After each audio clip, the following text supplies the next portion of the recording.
कानातून अदंडीनाथ गोरक्षनाथाच्या सांगण्यावरून वेदांची प्रतिष्ठा करायला पुणे गावाला आले ते.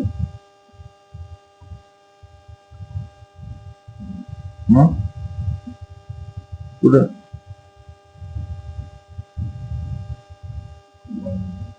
वेरूळला आले आहे की नाही.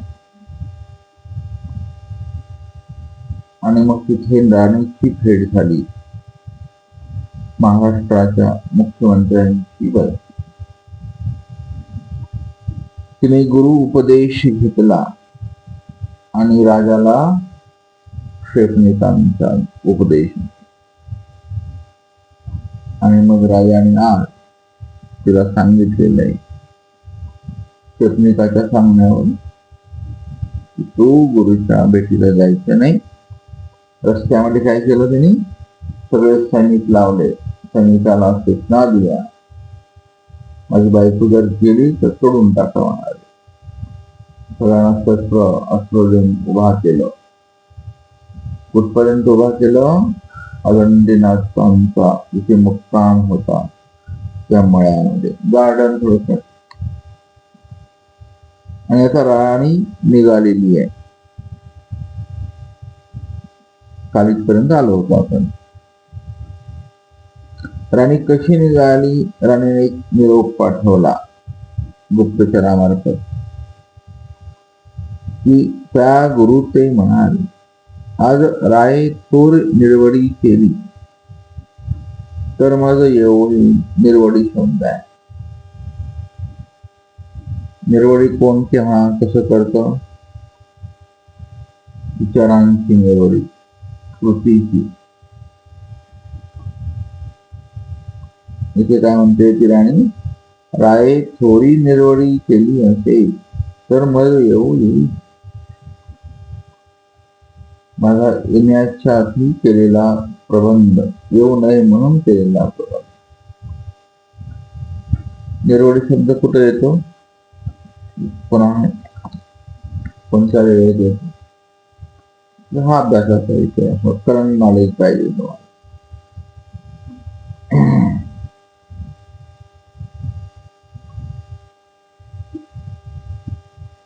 निर्वळी कोण्या वेळेला केलं, एखादं सैनिक आलं.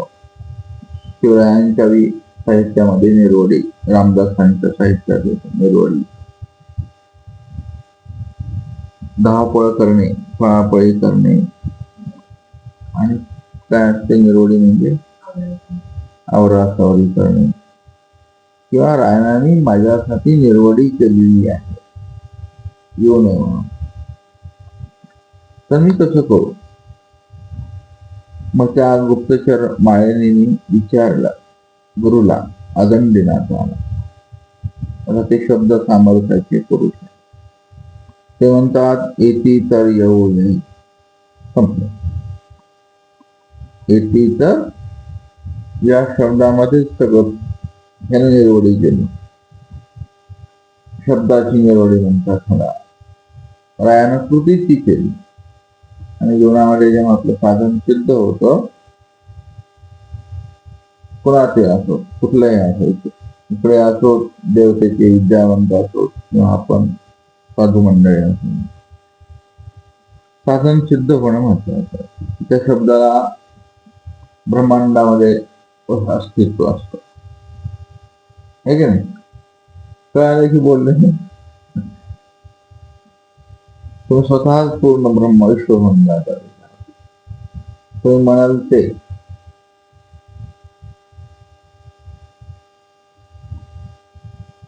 येईल तर येऊ नये, संपलं. आता हे शब्द कोण धरतं, मुखातले शब्द निघालेले.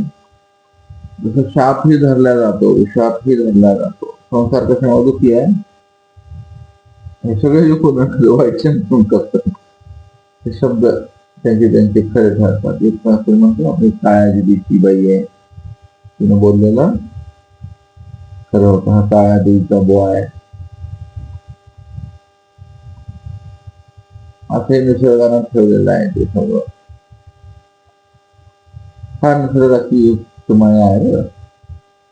निसर्गानं हे आपली निर्वडीत करून ठेवलेली आहे. हा विषय खूप मोठा आहे चिंतनासाठी तुमचा, की निसर्ग आणि निसर्गाची आपण समरस होऊन आपल्या शरीरात कशी केलेली आहे निर्वडी निसर्गाने. मग लहान मोठं मोठं पांढरे केस नाही का झालं आणि मृत्यू, आणि मग एका कळशीत आपली राख शेवटी, आणि ती कुठे जाते पाण्यात. पाणी कुठे जातं आकाशात. आकाशातून काय पडतो पाऊस. पाऊस कुठे पडतो जमिनीत. जमिनीतून काय येतं पीक. पीक येऊन शरीर निर्माण होतं आपलं. शेवटी माती. मातीतून निघालं मातीत गेलं. म्हणायची विचारांची निर्वडी. तसं गोरक्षनाथ आणि अदंडीनाथ स्वामी कथा सांगतात की ते एवढे मोठे पुरुष होते की शब्द सांगितला तो ब्रह्मांडात सगळ्या देवतेला खेळायला. ओ मग ते शाप असो वरदान असो उशाप असो करावं लागतं. श्रावण बायाने कोणाला शाप दिलता, कोणाची कोण होते ते सांगा पटकन.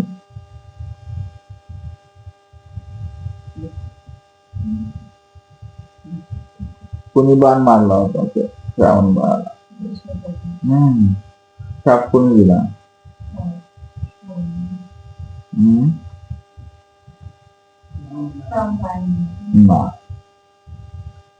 आई बाबा थांबले होते पाणी प्यायला तिथं हाताळा येते.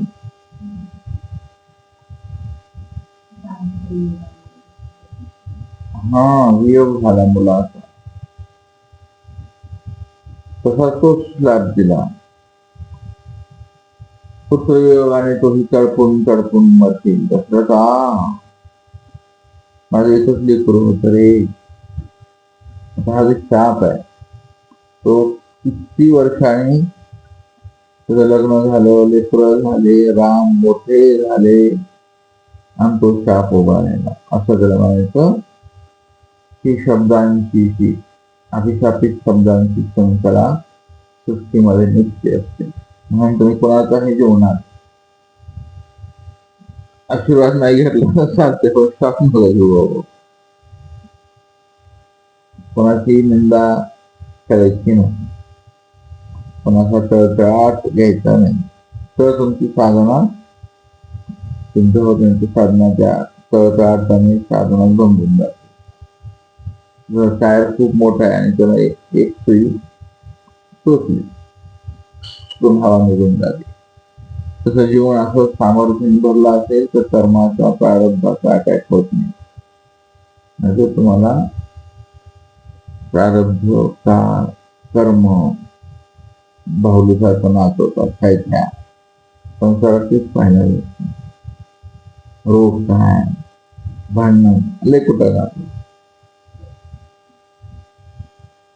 आज आदंडीनाथांनी सांगितलं काही नाही बेटा येऊन जा. साधी गोष्ट नाही, आपल्याला ऐकायला खूप सोपं वाटतं. ती सगळे सैनिकांच्या देहात्मानी देवता आहेत ना, त्यांचे प्रसव असतात, त्यांचे पाप असतात, आणि ती महाराणी महाराष्ट्राच्या मुख्यमंत्र्यांची बायको आहे आणि ती येणार आहे त्या दर्शनाला. भंग होते ना अचानक, आणि मग ती राणी आता निघाली. राणी बटकाची डोये ताट हाती तांबिया. ती पण हुशार आहे. मरायचं नाव मरू नव्हतं. गुरुच्या भेटीला जायचंय ना, माझी दर्शना निघाली दारवंठ्याशी आली. दोही सुरकोनी माराव्या राखणे घातली होती. दोन्ही बाजूला मारेकरी ठेवलेले राजाने राऊत पायी ठाई ठाई ठेवले असतील. तेही राणी येते देखील आणि त्याची गतिमती खेळाली. गती आणि मती म्हणजे गती म्हणजे काय, गती आणि मती. हातातली चंचलता आणि चपळता. चंचल आणि चपळता कशाला म्हणतो सांगा?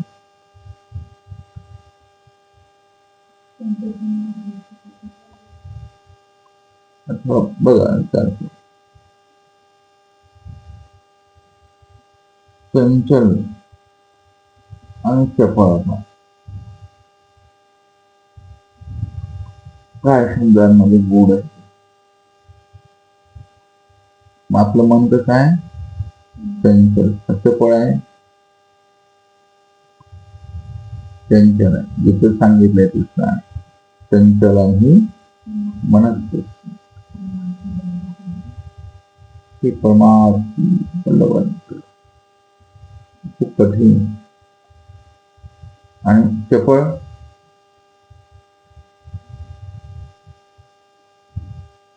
चपळता कशामध्ये म्हणतात? क्रियाकुशलता. आणि चंचलता स्थिर न राहणे. आणि एखादं कार्य करताना लागणारी चपळता. शिवराय तलवार चालवायचे ना, ती चपळतेने चालवायची. चंचलतेने चालल्यावर चुकाच भरून जाते ना, खटकन लागल ती. तलवार फिरवायची, लाखो मारून टाकायची. त्याला म्हणजे चपळता आणि चंचलता. मनाची चंचल. एक पदार्थ खाल्ला, गुलाबजामुन खाल्लं ती लगेच खाऊ वाटते. ते पुढं काय आलं की खाऊ वाटते. तसं हा भोग घेतला, काहीच वाटत नाही. 1-2 दिवस बरं वाटत. ही गाडी घेतली, ही साडी घातली, हे सगळं हे चंचलतेचं कार्य असतं. श्रीकृष्णाने चंचलम ही मनाला संबोधले. त्याच्यामुळे जगातले सगळे लोक दुःखी काय? अतृप्ती. कशामुळे? चंचलतेमुळे. चंचल कशामुळे? मनावर. मन कशामुळे चंचल होतं सांगावं? ह्याला आध्यात्मिक ज्ञान म्हणतो. दुसरं काही नसतं अध्यात्मात. लय ओढायला लागलं समजायचं आपण चंचल गोष्टी. मग तिथे सगळं तुम्हाला सगळं आलं गोष्टीचं. आता राणीचं मन चंचल नाही, राणी चपळ आहे. आणि जे सैनिक उभा आहेत त्यांच्यामध्ये गती आहे, मारायचेच म्हणाले आता तिला. आणि मती आहे. मती म्हणजे विचार आहे की हीच बाईक ठोकायचं. पण काय झालं आता? त्यांची गतीही खेळाली, मतीही खेळाली. पहा, एका शब्दाचं सामर्थ्य आहे अदंडेनाथं, है ना? गतिमती. पुढं कसं कसं होतंय सांगतात ते. हा, निघाले बिचारी. बघते ते सगळे ओळखीचे आहेत, सैनिकच आहेत ना ते. आणि कोणीच काय करत नाहीये. आणि सगळ्यांच्या वाचा पण खेळल्या. वाचा भांडणामध्ये म्हणतो ना आपण, वाचा खेळी ग बाई. इथे मराठी साहित्याचा शब्द येतात, वाचा खेळी, आहे ना? कोणी ओरडू पण शकलं नाही, राणी चालली, राणी चालली, राणी चालली. तर हणावया हात्यार उचललं, ठाकले राहिलं.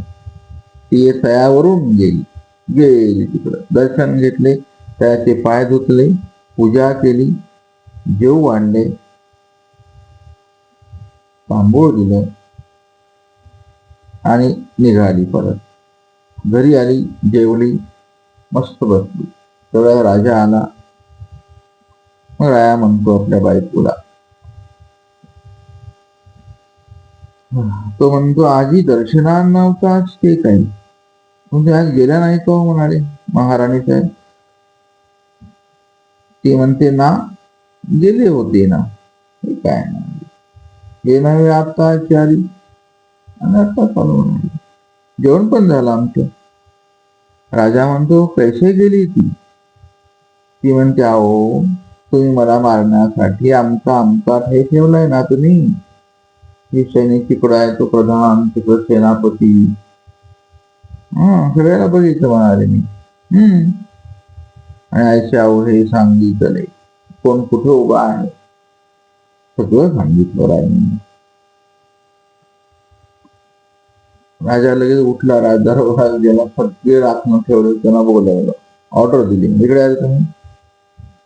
त्याशी कोपो लागला, म्हणाले हारे हे गेली तर तुम्ही उभेच होती ती. मग ते एक एक सांगतो. एक म्हणतो अहो आम्ही देखो ना.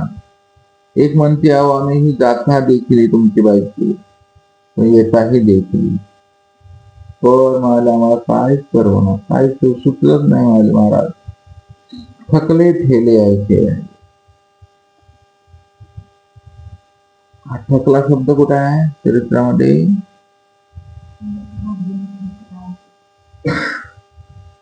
हा अवघा जण थकला ठेला, म्हणजे दुःखाने, शारीरिक मानसिक दुःख, अन्याय, अत्याचार, थकला ठेला. त्याला कोणी विचार सर्वांनी चक्रवर्ती म्हणतात, या ते पुसताही कोणी नाही, मंत्र हा अवतार घेतलाय देवा. हा अवघाजन थकला ठेला, दुःखाने, भोगाने, अन्यायाने ग्रासलेला, आणि याचा थक फेडीताही कोण नाही. हे स्वामींची भाषा आहे ना. आणि याला पुसणार सुद्धा कोण नाही. कार्य बाबा तुझ्यावर का अन्याय केलाय, म्हणून आम्ही अवतार घेऊन हे कार्य करतो. इथे थकला आहे, सगळे थकून गेले, थकले. रायाची आश्चर्य झाले. मग माहितले पुरुष सामर्थ्यवंत असतील. तो राजा म्हणतो खरंच खरंच आहे बरोबर भाई, तुझे गुरु सामर्थ्यवंत आहे. आणि मग ही गोष्ट रायानं क्षेपणिका पुढे सांगितली. तीही म्हणाले राणी ते कुशाचे आम्हाचे उघाणी करतील का. आता माणसाला अहंकार एकदा आला की मरण जवळ येतो. सर्वज्ञ स्वामींना हे सांगायचे या कथेतून. आता ग बसावं त्या क्षेपणिकाने. क्षेपणिक स्वतःहूनच म्हणतात राजाला की तुमच्या बायकोला पुसायला लावा, त्या गुरुला, आमच्याशी शास्त्रार्थ करतील का. मग तो राजा घरी येतो, राणीला विचारतो तुमच्या गुरु आमच्या गुरुशी उघाणी करतील का. उघाणी शब्द आहे का, उघाणी प्रवर्तने, उघाणी प्रवर्तली. आपल्या जीवनामध्ये दररोज असं शास्त्राची उघाणी प्रवर्तित आहे. हा शब्द शास्त्रालाच उघाणी शब्द लागतो, कुठे लागत नाही. मग काय असतंय उघाणी.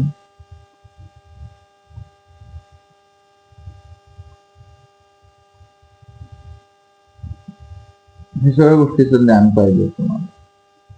आज उघाणी प्रवर्ती भूतवासांच्या साहित्यात येते बघा. परमार्थामध्ये काय झालं मग, उघाणी प्रवर्ती. भूतवासांना मजा वाटायची. थोडे विद्वान पंडित, 500 शिष्य, आणि ते शास्त्रार्थाची उघाणी करायची. भूतवासांना आनंद वाटायचा. म्हणजे वा वा, मी ज्यांना शिकवले ते माझे शिक्षक शिकणे कशावरती वा काय बोलतात, हे बोलावं जीवनात. दुसरं बोल काय की संसारातल्या किती जरी गप्पा झोडल्या, माझी मामी असली, मावश्या असल्या, माझा हजबंडू असला, माझी लेख करत असले, निघणार काय त्यातून. संडासात शोधल्याला काय निघणार, सार. म्हणजे स्वान शुक्राच्या वृत्तीची असतात माणसं. का त्या योनीतून माणूस योनीत आले की त्यांना सगळं येळ तिकडचंच असतं. सारखं शोधायचं ते. माझी पोरगी असली, माझ्या गावाने असली, असलं माझं पत्नी बरं असलं. आम्ही हे पाहतच होतो. मला हसू वाटतं. अंगात साधूचे कपडे, ड्रेस साधू, आणि विचार घाण. त्याला ते पाणी सुक डुकराचे विचार, डुकरी सारखी वळवळत होती त्या मुलाचा. आपण विचार करायचा की आपण ह्यांना किती बोलायचे. काय आपल्याला बसलं व्हायचं सांगावं. पुतण्या कोण चुलता पुत्र विचारत नाही आपल्या जीवनाला. 2 दिवस सुद्धा विचारलं कोणी आपण. आत्मा त्यांचं खुश आहे. माझा चुलता आहे ना, मला तुला जप ना ज्या देवाच्या नावाने. राणी कशी आहे, खंबीर आहे. घेतलाय ना मंत्र, मग नाही. आता बघा त्या राणीचा किती मोठा प्रताप होते पुढे. डगमगायचं नाही, डगमगायचं नाही. ती म्हणते, राया विचारतो, बघ मला तुझे गुरु चर्चा करतील का?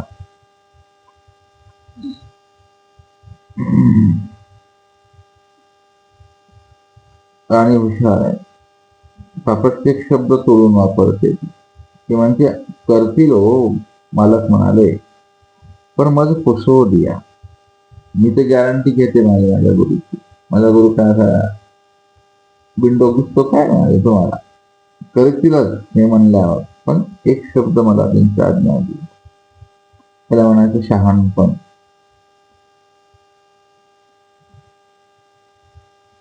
शहाणपण आलं पाहिजे, विचाराने येत असतं. एक तर शहाणपण विचाराने येतं, विवेकाने येतं किंवा अनुभवाने येतं. दोनच गोष्टी आहेत, आहे की नाही? संसारातलं शहाणपण अनुभवाने येतं किंवा विचाराने येतं. विचार कुठून येतात? बोधाने, ज्ञानाने. ती पोरी हुशार दिसते हो. आणि मग ती आली इकडे राहणार विचारायला. आता तर राजरोज ती देत नाही पण हो, ते म्हणता हो करू, तुम्ही बोलवाल तर येऊन, राव बोलवेल तर न येऊ. ते म्हणजे काट आहे का? पूर्ण सभा बोलव, मी पण मी राजाचा नौकर नाही, पण तुझ्या आग्रहासाठी मी आणि तुझं मान उंच करेन. पण तू वेळेवर सांग, आता नको, येणार नक्की येणार. पहा, आदंडीनाथाला कोणाचा आदेश आहे? हे शब्द कसे काम करतात मला हे सांगायचं तुम्हाला. गोरक्षनाथाचा त्यांची गुरुची आज्ञा आहे, हा शिष्य आचरण करायला आला नाही. त्याने काय प्रयत्न केले का? आदंडीनाथाने आपोआप सृष्टी चक्र फिरलं. हे कळलं पाहिजे आपल्याला. आपल्यासाठी सृष्टी चक्र असं का फिरतंय? आपण बेवफा आहे, विचारच करत नाही की हे आपल्यासाठी काय चालू आहे. त्या गुरुचा शब्द या शिष्याने आचरायचा आहे. ते काय नुसतं मळ्यातच होऊन राहिले ना. पण कसं गेलं नियोजन बघा.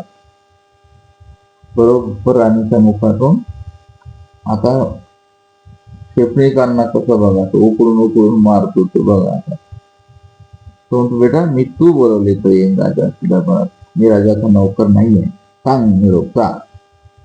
आणि मग राणी घरी येते. मग राजाला सांगते, माझे गुरु बोलतील, चर्चा करतील, काय हरकत नाही माझी, तुम्ही घ्या बोलून शेपणीकांना. मग राय सभा केली, सभा मंडपी बैसू घातले. शेपणीक तयारच होते. शेपणीक होते माजलेले. माणसाला माज कधी निर्माण येत सांगतात, गप बसायचं. त्यांनी चाललं होतं ना आपला आपला लुटायचं राजाला. आता काय चालू सगळं? सरकार दरबारी जनतेला लुटणं चालू आहे. म्हणजे मस्त लाडकी बहीण लुटली ती. झाले आता 5 वर्ष देखील. काल उरले सोडलेले खासदार लुटले, काय आधार नाही. संपलं सगळं राजकारण. त्या उद्धव ठाकरेला संपवून टाकलं. असं असतं स्वार्थासाठी चुकाय. आता एक शेपणीकाने गप बसायचं ना, लुटायचं राजाला. ते बिचारे भांडायलाच आले. आता बसली सभा मंडपामध्ये. आता ते रायाचे गुरु आहेत, उंच असणे बसवलं त्यांना. माग आला ना. आणि मग बोलवायला पाठवलं सैनिक. म्हणजे रायाने बोलवलं. परते न येतील, आदंडीनाथ आलेच नाही. मग ह्याला लय आनंद झाला शेपणीकांना. ते म्हणाले, पहा पहा, दिले दिले दिले.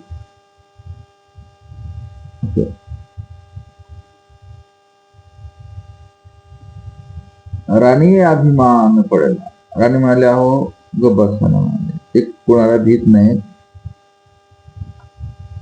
मी बोलवल, मी पाठवल्यावर येतील म्हणाले. राजा म्हणतो, हो मग सांगतो निरोप.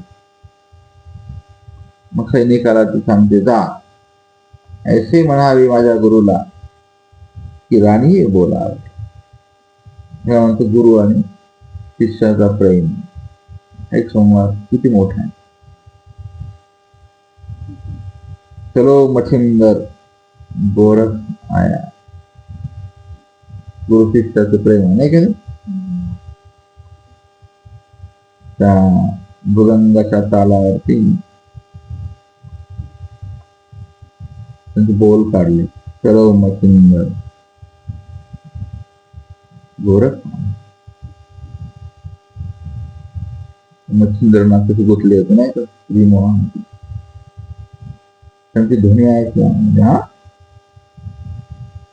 हे शब्दांचा खेळ हा सगळा.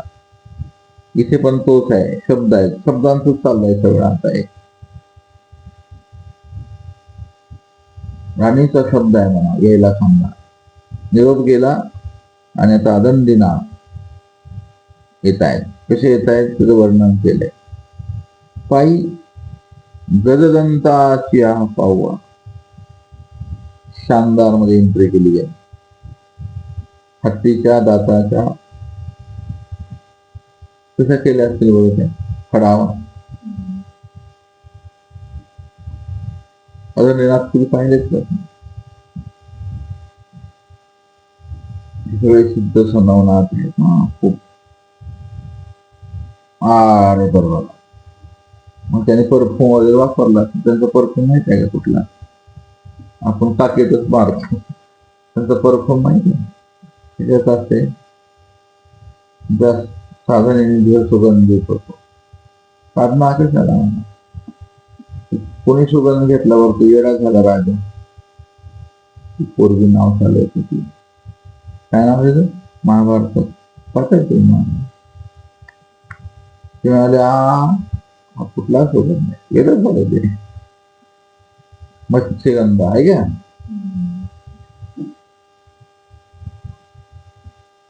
लगीनच करायचं म्हणाले, बस ना बंद. असं होतं ते. आता ह्यो साधनेचा सुगंध नाही यांच्या शरीरात. मळा फुलला तर सगळा हे आले ते बघायला लागले सगळे. अरे बापरे, म्हणजे कोण आहे? हो हो, त्या बात. आणि मग राणी आदंडीनाथाशी नमस्कार केला. आता इथे दोन स्पर्धक आहे. राणीनं उठली, पाया पडली. राया उठला, स्वप्नीत बी उठले नाही, नमस्कार नाही, काय अपमान करायचं.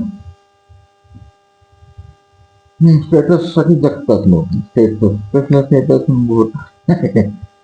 स्टेटस सगळे मेट्रो दुसऱ्यासाठीच करतात, ठीक आहे. तिथं आता सगळे मानाचा खेळ सुरू झाला. आदंडनाथांनी बघितलं सगळं, मला कोणीच नमस्कार करत नाही. अच्छा ठीक आहे. क्षेपणे की पुसिले लगेच शास्त्रचर्चा सुरू केली क्षेपणेकांनी.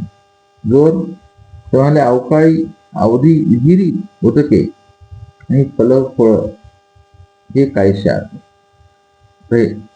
अध्यात्मात तुम्हाला नेण्यासाठी माहीम भट्टाने सोपं करून सांगितलं. याचा लाक्षणिक अर्थ, वाच्यार्थ, पौराणिक अर्थ, साहित्यिक अर्थ असे अनेक अर्थ असतात बरोबर याचे. योगिक अर्थ असे षडांग अर्थाचे प्रकार असतात. म्हणजे तुम्हाला कोणता अर्थ घ्यायचा आहे घ्या. काय झालं तिथे आता त्याने सांगितले कशाने होतं. अदंडीनाथ म्हणतात हे वेदात अवघ्या शिवेद प्रमाणे. काय शब्द आहेत अदंडीनाथ. गुरुने जेवढं सांगितलंय त्या विषयाला हात घातला. त्याला म्हणायचं शास्त्राची ओघ. काही बोलत बसायचं नाही. गोरक्षनाथांनी सांगितलं होतं ना तू म्हणाले सोमनाथ सोरटी सोमनाथ घ्यायला चालला तू. सोरटी सोमनाथ का म्हणतो बरं माहिती?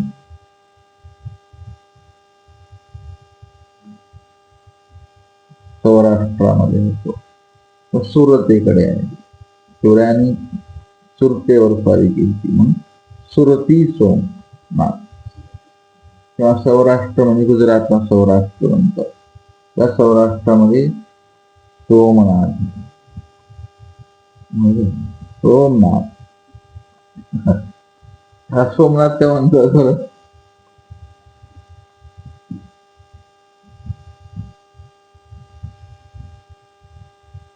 सांगावं ना सांगावं पंचायतीचे सोम कशाला म्हणतात?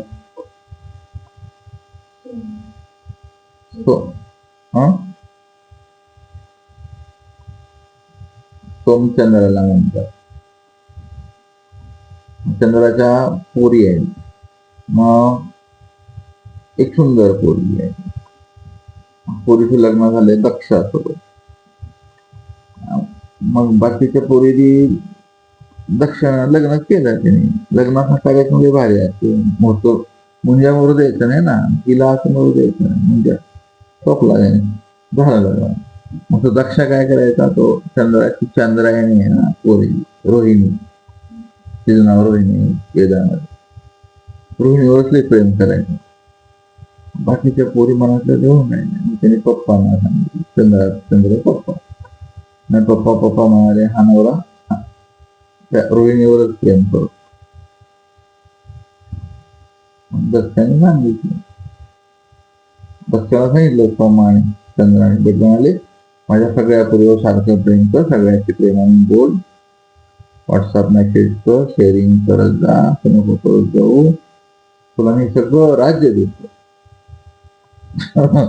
तो दक्षाला आला, त्याने काय ऐकलं नाही.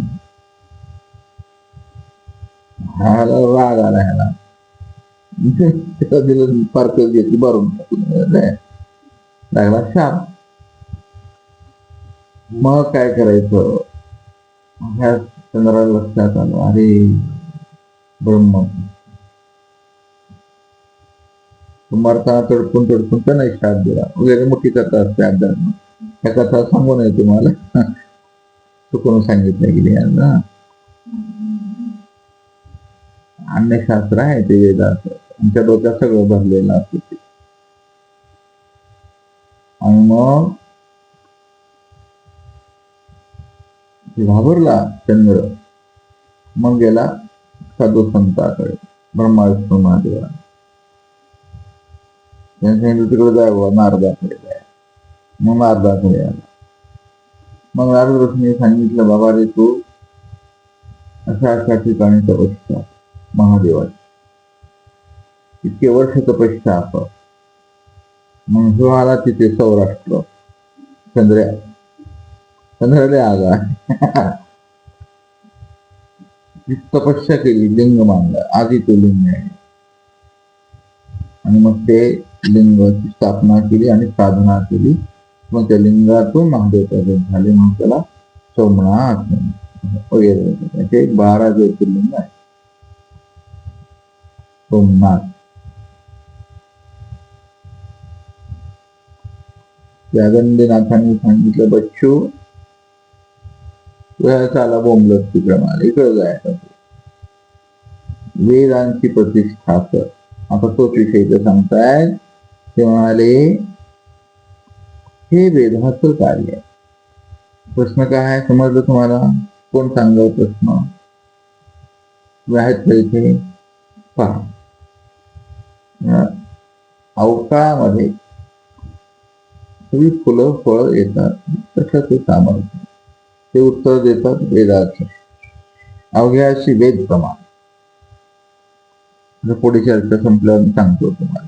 मग उघाणी परवर्तली अदंडनाथ एक क्षेपणिके अडेली. निरोत्तर केले, वेदाची प्रतिष्ठा केली. येतुलीने तीही म्हटले हे काही. ते म्हणतो, हो तुम्ही आम्हाला शब्दांच्या जाळामध्ये वाक जाळ, आम्हाला फसवलं म्हणाले. वाघजाळ जग तिथंच फसतो. वाघजाळ म्हणजे प्रेम, प्रेमाचे दोन शब्द बसला फसून जातो माणूस. ते काय म्हणतात, शब्द जैसा नाही जे तैसा जाय. हे वाघजाळात फसून येतं जीवनात. कधी खोटं प्रेम असतं, वासना असतात, आपले सूळ असतो, असूया असते, हे का नाही. दोन शब्द प्रेमानं बोलण्यासाठी लोक जिंदगीभर कष्ट घेतात. कोणी बोलत नसते बरं का. असं वाटतं का संसारात खरं कुणी प्रेमाचं बोलेल? आपल्याकडे देह साधन आहे म्हणून सगळे प्रेम करतात. आपल्याला काम करता येतं म्हणून प्रेम करतात. त्यांचे लेकरं काढायला येतात म्हणून प्रेम करतात. त्यांचा सगळा संसार आपण करून देतो, कपडे धुवून देतो म्हणून प्रेम करतो. आपण काहीच नाही केलं तर संसार चालू का? कोणी करल का? बायका आधी कोणी करत नसत ना. आणि थोडं चुकलं तर मारून टाकतं आणि ते जरा फाशी देऊन टाकतात, जाईल ही पोळी नीट नाही राहत. शब्द जैसा नाही जे तैसा. शब्दासाठी तो संसार जो आहे ना, जोर आहे असतो फुकट. हे जोर शिक्षकांना समजलं की मला हा साधू लय हुशार आहे, शब्दात पकडलं म्हणे, शब्दात मला फसवलंय, क्षमा म्हणाले, तुम्ही आम्हाला तसं नका करू, आम्ही तुम्हा सामर्थ्य मानू. बघू म्हणाले, आपण सामर्थ्याने भांडू म्हणाले, चला आता. मग अजन्यनाथ म्हणतात ठीक आहे.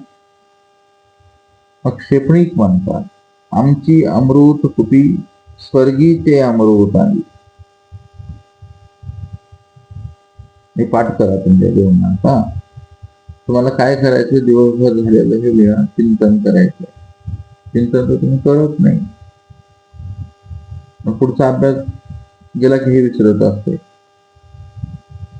आमची अमृत कुपी आहे, कशाची आहे ती? काचेची आहे. त्याच्यात काय ठेवलंय? अमृत. ती कुठं चालली? स्वर्गीचे अमृत आणायला चाललेली आहे ती, भरायला. मग ते अधंडेनाथ म्हणतात, आम्ही आणू नये. तुमची कुपी वर चालली, आम्ही नाही आणू देणार.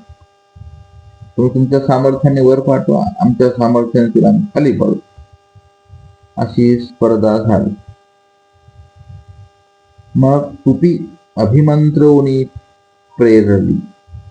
बाटली अभिमंत्र, ते शब्द पूर्वीच्या साधूंमध्ये हेच वैशिष्ट्य आहे की त्यांचे शब्द ऍक्टिव्ह होते. आता फोनचे रिचार्ज ऍक्टिव्ह आहेत नाही का, नेटवर्क, नेट 24 तास ऍक्टिव्ह. मोबाईल मध्ये, टीव्ही मध्ये सगळे चॅनल्स ऍक्टिव्ह असतात, आहे की नाही.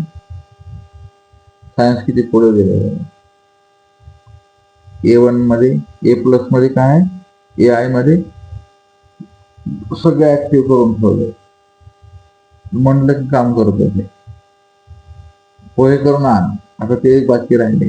भारतात आलं ना, बायकोची गरजच नाही, जाय पोहे करून आण. गेलं, पोहे आणले, आण खाऊ घा, घातले. मला झोपो मांडीवर, झोपो. पुढचा काळ तेच आहे.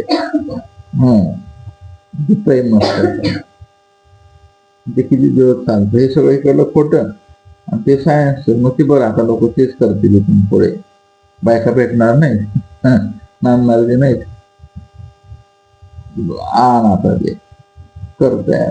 जर्मनीमध्ये आहे ते, जपान काय पोळ्या म्हणतात काय खूप पुढे गेले. सांगता येत नाही.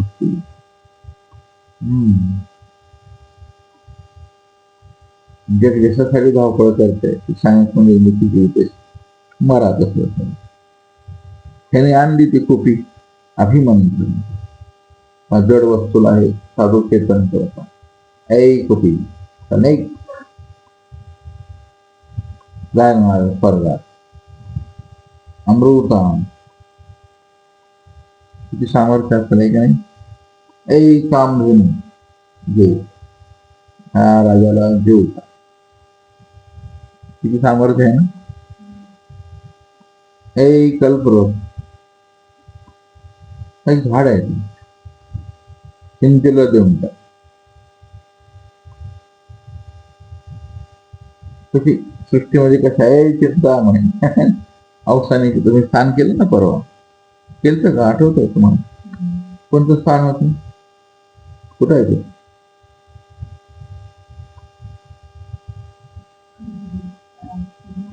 कडकुली?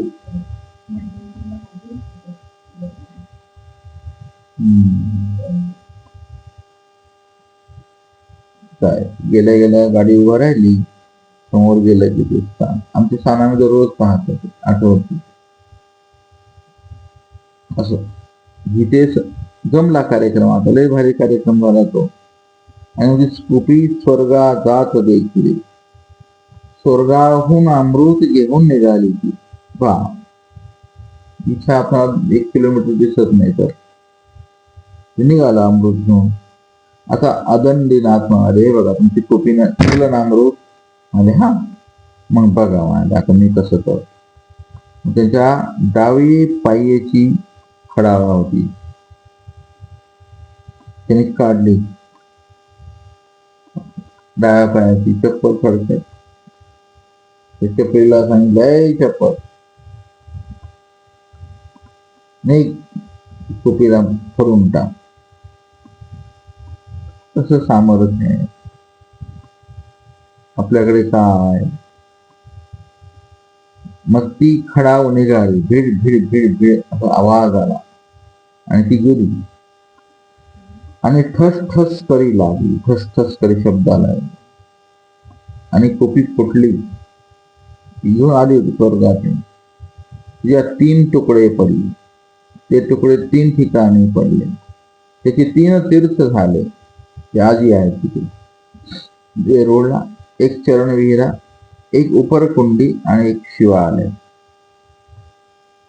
वरील कोर उपरकुंडीशी, मधील चरणविहिरा म्हणजे कुठली कोर कुपीची, वरचा तुकडा तिकडे पडला, मधला चरणविहिरा आणि खालील कोर शिवालयात पडली.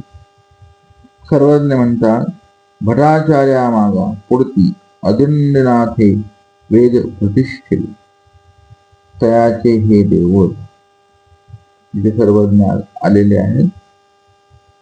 ते कथानक झालेला इतिहास भारतामधला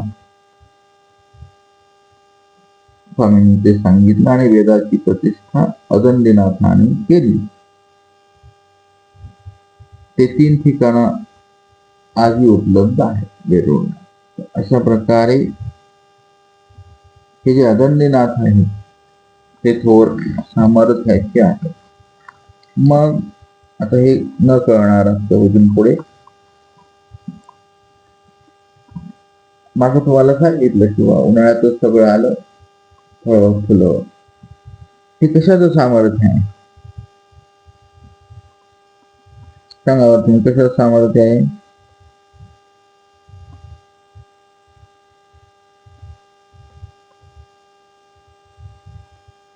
काही नसताना विहिरीतून पाणी उकळलं, थंड गरम, फुलं फळं जे नाही यायचे ते येऊन गेले. कशाचं सामर्थ्य आहे सांगा बरं?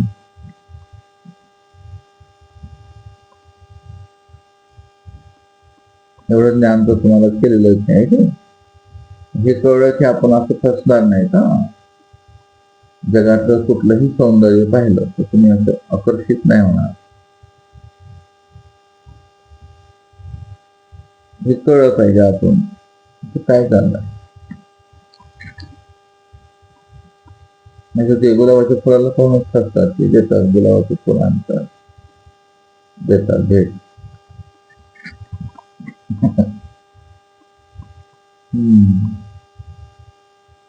फसायचं नाही, त्यासाठी ज्ञान लागतं. फसत माणूस. हे सगळं आतला विचार ते सांगितलेला असतो. तुम्हाला यातलं बऱ्याच गोष्टी सांगितलेल्या आहेत, तुम्ही बोलत नाही, मी सांगणार नाही, असं होतं ते. चला मग पुढचा विषय घेऊया.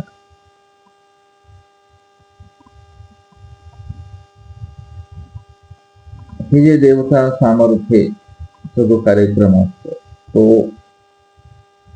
कशामुळे झाला, ते हे सामर्थ्य यांच्याकडे आहे. यांच्याकडे ते सामर्थ्य आहे का? नाही, ते ऍक्टिव्हेट करत असतात साधन. सगळ्याला बोलवतात, जडात एवं आता मायेला आदेश देण्या इतपत आदन देण्याकडे सामर्थ्य आहे का? नाही. मग त्यांच्याकडे काय असू शकतं? ते साधनेनं सिद्ध केलेलं आगम साधने काय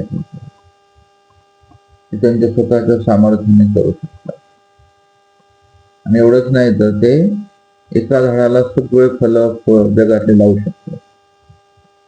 एकाच झाडाला पेरू, केळी, आणि ते काय सामर्थ्य आहे. त्यांची बागच भरून टाकली ना त्यांचं.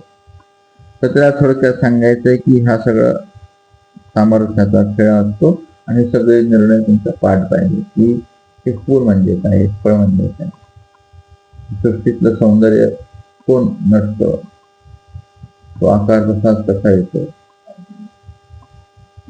सगळं पाठच पाहिजे तुम्हाला. झाडांचे पानांचे कसे आकार आहेत, सृष्टी किती विलोभनीय आहे. आणि मग आपण काय विचार करावा की सृष्टी देवाने माझ्यासाठी निर्माण केली. फुलं आहेत, हजारो लाखो प्रकारचे फुलं आहेत, आहे की नाही? छान पाणी निर्माण केले, हवा, आकाश, चंद्र, तारे, ही सृष्टी आपल्यासाठी आहे. तुम्ही राजकुमार आहेत ना देवाचे, मग तुमची साधना करायला देवाने हे ठेवलेलं आहे. तू उदास नाही झाला पाहिजे, तुला उद्रेक नाही झाला पाहिजे. त्याचा उपयोग काय? उपभोग नाही.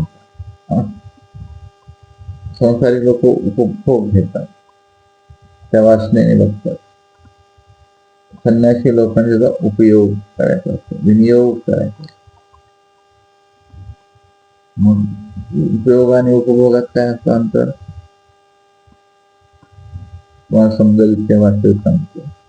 उपयोग हा असतो तेवढा थोडासा, उपभोग तृप्तीपर्यंत, पुन्हा पुन्हा पुन्हा पुन्हा रगडायचं, पोट भरून खायचं, रिचवायचं, हागायचं, पुन्हा खायचं. तसं नाही. युक्त आहार विहारस्य युक्त चेष्टस्य, पुढे कसा श्लोक आहे? युक्त स्वप्नावबोधस्य. ते तेवढा श्लोक सांगतात. युक्त आहार विहारस्य, ते डॉक्टर बी सांगतात ना, शुगर बीपी झाल्यावर सांगतात युक्त आहार विहारस्य युक्त चेष्टस्य कर्म. तुझं काय फिरायला जा, हे गीतेच्या अगोदरच सांगितलंय देवाने. पुढचं लय महत्वाचं, युक्त कसं आहे ते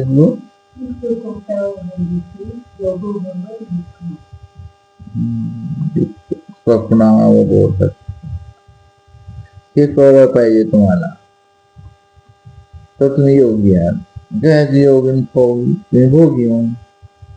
हे विचारांचा खेळ असतं, सगळ्या विचारामध्ये असतं, तो काय नाही.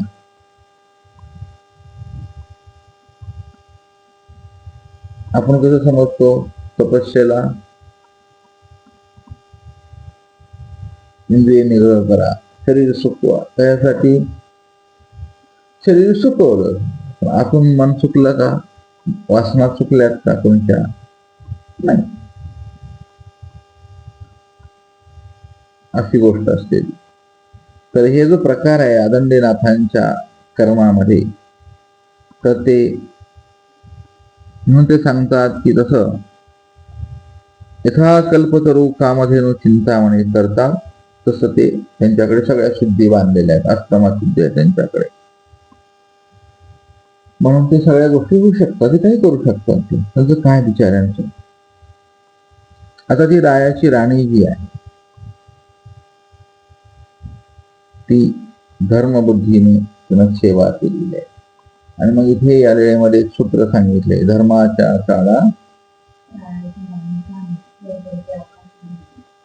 हे सूत्र या वेळेतून श्रीकृष्णाने तुमच्यासाठी दिले महिलांचा. धर्माच्या काळा रायाची राणीचा. श्रीमंत घराण्याची जरी तू राणी असेल, ती मुलगी असेल, तुझं शरण आली तर वर पडते. असा तुझ्या जीवनात मी आकाश जर पडलं तुझ्यावरती, हे मोठाच मोठं संकट आलं, तर चक्रधर म्हणतात आम्ही धरून ठेवू. एवढं आधी वचन दिलंय तुम्हाला, आहे की नाही? धर्माच्या धर्मासाठी का, कर्मासाठी नाही. द्रौपदीच्या जीवनात धर्म होता आहे की नाही. त्या साडीच्या रूपाने श्रीकृष्णांचा अवतरण झाला आहे ना. तो अवतार आहे तो स्वामींचा, वस्त्राच्या रूपाने वेडलं तिला, सुरक्षा कवच दिलं पण स्वरूपाचं दिलं आहे ना. बघत राहिले म्हणजे कुठून आली साडी, काय ढीकच्या ढीक पडली. वस्त्र अवतार म्हणतात भागवतामध्ये, तिकडं ना ते साहित्यामध्ये. आपल्यामध्ये काय तर देवाची कृपा आहे, कृपा कृष्ण आहे ना. किती चिंतन करतात. एक महाभारत काढायचंय, त्याने किती सुंदर चिंतन केलंय ना. गाणं कोणतं आहे त्यावेळेला, आठवतो मला अजून नाही लक्षात. ते सगळं व्यक्त करायचंय तुम्हाला ते दृश्य, म्हणून महाभारत पाहावं. ते करायला त्यानं अरबो रुपये खर्च केले, हजारो साहित्यिक साधू संत ठेवलेले यायला. आणि कसं असेल हे चित्र, मग काढलं ते द्रौपदी वस्त्रहार. आपण काय 5 मिनिटात पाहून नको, त्यातली अभिरुची तुम्ही शोधा आणि ते चिंतन तुम्हाला मग पुढे वळवायचं असतं. हो हो, तर ते बघा सगळं झालं, आता प्रगट झालं. तर हे काय आहे म्हणाले, राणीची धर्मसेवा. आणि मग तिचं मरण चुकवलं, मारलं असतं ना राजाने सैनिकांनी त्या. त्यामुळे तिची धर्मबुद्धी असते. हा विषय खूप मोठा आहे. ज्या वेळेला तुमची धर्मबुद्धी असते जीवनात, तेव्हा तुमच्या आजूबाजूला स्वामींचं सुदर्शन चक्र फिरत असतं. तुम्हाला कोणी हात लावता कामा नये. हात लावला जळून जाईल ना, बोट तुटते. जेव्हा तुमची धर्मबुद्धी गेली, कर्मबुद्धी आली, वासना आली, तुम्ही साधू असा नाही तर संत असा, तिथं चेंज झाला इथं मनात की लगेच तुमचं ते सुदर्शन चक्र गायब होतं, सृष्टी चक्र सुरू होतं. साधूच आहे, इथे बदललं, मन बदललं, सगळं बदललं. ती दृढ आहे, निष्ठावंत पोरगी आहे, अशी फालतू नाही. मग मरणच चुकवी देईल.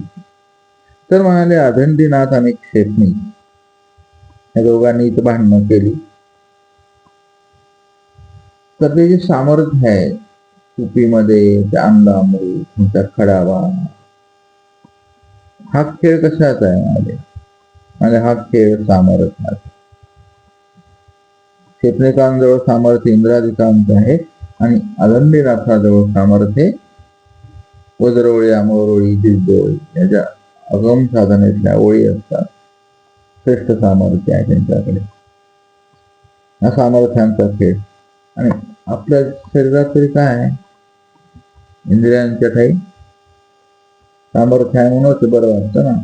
गार, गरम, स्पर्श, वासना, हे काय इंद्रियांचा अधिष्ठान आहे. मनाला उत्तेजना, इंद्रियांची बुद्धी. तुम्हाला तसे विचारांच्या लहरी आल्या की माणूस वाहून जातो. चांगल्या आल्या तर स्थिर, वाईट आल्या तर पुन्हा तिकडे फ्रस्ट्रेशन. संसार लोक ह्याच्यामध्ये दुःखी आहेत, इंद्रियांचं काही तृप्ती होत नाही. आणि मग ते भलत्याच प्रेमाची अपेक्षा. बसायचं कुठेतरी मन लावून, ना कोई मंगळ ना कोई करण, मर पाहिजे घेऊन मर. काय काम आहे तुला. मेरी जिंदगी कटी पतंग, एका व्यक्तीसाठी काय. ती सोडून गेली किंवा तो सोडून गेला, लोक मरतात. आणि ते शेवटपर्यंत एकूण नकाचे विचार कधीही जमत नसतात. प्रकृती आहे ना, सामर्थ्य ठेवलेले अधिष्ठान. अधिष्ठान कशावर कार्य करतं, अनेक गोष्टी असतात तुम्हाला कळायला लागतं. आपलं प्रारब्ध, आपलं कर्म, संचित, क्रियमान, वर्तमान, हे कर्म ऍक्टिव्हेट झाले की तसं आपल्या जीवनामध्ये घटना घडायला लागतात. आपल्याला ज्ञान असतं तर त्यातून बरोबर बाजूला निघतो. आता ऍक्सिडेंट काय झाला, साधू असून असं कसं झालं. साधू असून मला कोणी विचारतच नाही. साधू असून साधूला काय विचारायचं तुला? गोष्टी बस की जाते. माझी काय मान्यता आहे? साधू झाला ना तू, काहीच मान्यता तुझी. जायचं नाही ना, समागमात जायचं नाही, कार्यक्रमात जायचं नाही. तुला कोणी सांगितलं तिथे जाऊन अपमान करायला? जायचं नाही ना. बस आपल्या झोपले साधना कर. हा स्वामी तुला आल्या आल्या देवाने उठा. अरे माझा राजा, ही खरी मान्यता आहे. तू उठला, ब्रह्मांड उठलं. सगळं देवता सलाम करतात ना तुम्हाला. तुमच्या सेवेला सलाम. 33 कोटी देवता तुम्हाला सलाम करतात. चालल्यावर आता तुम्ही काही चाललंय म्हणून तुम्ही राजकुमार आहे. तुमच्याकडे सामर्थ्य, तपाचं सामर्थ्य आहे. सगळं ब्रह्मांड तुमचे सलाम करत. तुमच्याकडे पुसना बार आहे, ठोकतात. असं असतं ते. कशासाठी सांगितलंय तुम्हाला?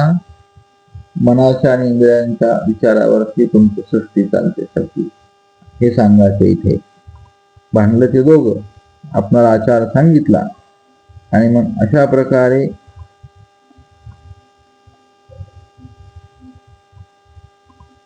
वेद जी प्रतिष्ठा करायची आहे. वेद कोणाचे आहेत? वेद अपौरुषेय आहेत ना. म्हणजे अपौरुषेय म्हणजे कोणाचे? त्याबद्दल आपण न बोललेलं. तिकडले सगळे युट्यूबचे चॅनल ऐकून भांडायला आपल्याला सांगता येत नसतं, खरं सांगता येत नाही.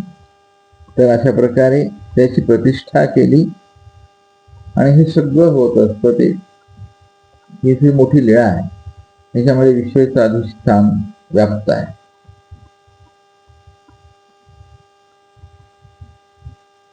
चैतन्य विद्यावंतांनी वेद बोलले आहे की नाही? लिहिले कोणी? वगैरे वगैरे. चला, ते सगळं तिकडलं साहित्य सांगता येत नाही. ब्रह्मविद्या असल्यामुळे थोडी अडचण पडते मला पण. तर ती अशी गोष्ट आहे. गीता कोण लिहिली? हा,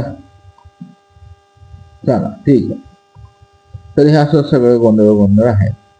तर ते इथे जे कार्य वर्तले या प्रसंगी वेरूळला, ते आगमातले मंत्र आहे. स्वच्छंद लळित आहे ना ते. आदिकाल सृष्टी करते ते अहंकार. त्यांची साधना आहे अगम. अगम निगम म्हणतात ना. निगम म्हणजे काय? कशा प्रकारचे ते लीळा ते थांबेला आता. तर राणीला काय होणार आहे मग? तिने एवढी मोठी वेदाची प्रतिष्ठा केली. आदरणीनाथ खुश झाले तर आदरणीनाथ तिला ते सामर्थ्य देऊन सिद्ध करतील. वेदाची प्रतिष्ठापना केली. वेदाची जी देहाभिमानी आहे ती तिला देईल फळ आपलं. असे अनेक विचार या लेण्यामध्ये आहेत.